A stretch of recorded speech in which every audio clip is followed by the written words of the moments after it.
you think XRP and ROUSD could be used for bad actors such as Palantir, BlackRock, Digital ID, Project 2030, Own Nothing, and Be Happy? Yeah, I do. Here's the deal for me. I think all that's going to happen irrespective. The harsh truth of reality that we live in is that if you don't have leverage or capital or clout, you're not going to be able to affect much change. XRP and owning these digital assets is our chance to be able to have a seat at the table with these people and make sure that the best decisions are being made. They can't take the XRP from you. They can't freeze it.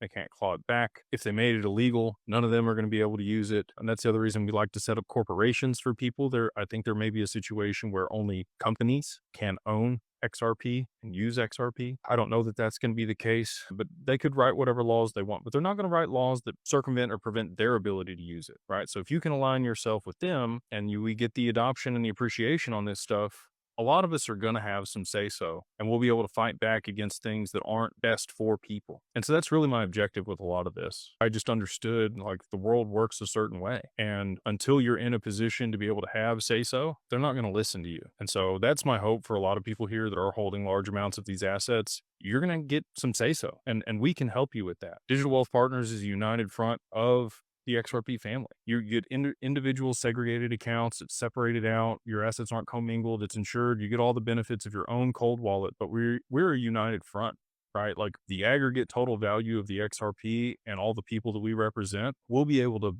make sure that your interests are upheld. We'll be able to make sure that we're at the table helping with legislation on this stuff. We're already on the digital chamber proposing legislation to the SEC and these other regulatory bodies, and just really blessed to be in a position to hopefully affect good change and make sure that some of the things you mentioned here with digital identity and Project 30 or 2030 and Own Nothing and Be Happy, there's going to be, it's on a bell curve. It's not going to be a dystopian world. It's not going to be a utopian world, but we can try to make it lean toward the utopian if we have a say so. If none of us are at the table, they're just going to do what they want. And so that's really the ethos and the thesis behind a lot of what I've created and what I've built and what, none of it's possible without you guys. But if we band together, we will have an opportunity to make sure that that stuff isn't used in a way that's detrimental for the masses, right? For the little guy.